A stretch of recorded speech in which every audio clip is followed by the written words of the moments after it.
जय श्री महाकाल। दोस्तों कई सारे लोग कहते हैं कि हमने 5 से 6 बार पशुपतिनाथ के व्रत कर लिए, हमने भगवान से मन्नतें मांग ली कि प्लीज़ भगवान हमारी ये मनोकामना पूरी कर दो, हमारी ये इच्छा पूरी कर दो।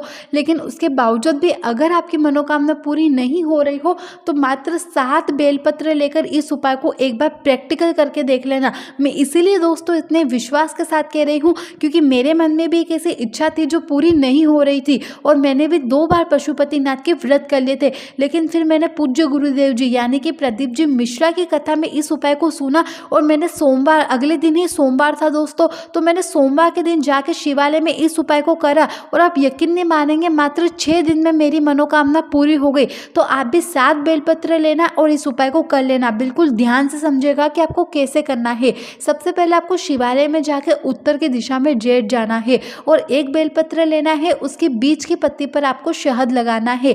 ऐसे करके आपको 5 बेलपत्र के बीच के पत्ती पर शहद लगा देना है। दोस्तों सबसे पहली बेलपत्र आपको समर्पित करनी है गणेश जी के स्थान पर, फिर दूसरी बेलपत्र आपको वो शहद वाली समर्पित करनी होगी कार्तिकेय जी के स्थान पर, तीसरी बेलपत्र आपको माता अशोक सुंदर के ऊपर समर्पित करनी है और चौथी बेलपत्र आपको हस्त्र कमल पर समर्पित करनी है। जो शिवलिंग के यहाँ पर हस्त्र कमल होता है वहीं पर आपको समर्पित करनी है। लेकिन सबकी बेलपत्र के बीच की पत्ती पर आपको शहद लगाना है और 5वें बेलपत्र आपको जो शिवलिंग के ऊपर जहां से टिप टिप पानी नीचे बहता है शिवलिंग के ऊपर, जिसे दोस्तों हम भगवान शंकर की जलाधारी कहते हैं, 5वें बेलपत्र आपको उस जलाधारी में समर्पित करनी है। फिर 2 बेलपत्र लेना है आपको जो आपके पास बची थी, वहां पर आपको बीच की पत्ती पर शहद नहीं लगाना है, जहां से छोटी सी बिल्कुल डंडी रहती है, जहां से तीनों बेलपत्र का मिलन होता है उसी के बीच में बिल्कुल जो छोटी सी डंडी रहती है वहां पे 33 कोटि देवी देवताओं का वास होता है। तो आपको वो दोनों बेलपत्र की उस छोटी सी डंडी पर बिल्कुल बीच में आपको शहद लगाना है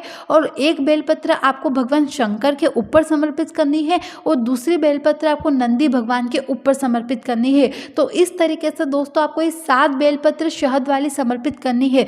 5 बेलपत्र की तो बीच की पत्ती पर शहद लगाना और 2 बेलपत्र की बिल्कुल बीच की डंडी पर आपको शहद लगाना है।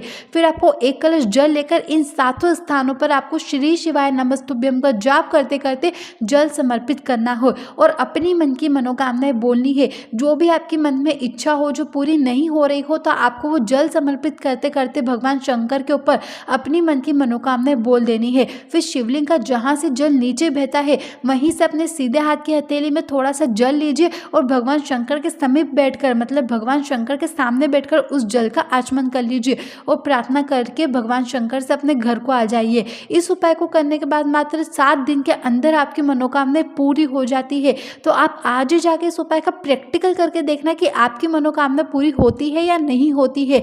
वैसे तो 101% दोस्तों आपकी कामना पूरी होगी, लेकिन उससे भी पहले आप एक बार सच्चे दिल से इस वीडियो को लाइक और चैनल को सब्सक्राइब भी अवश्य करिएगा।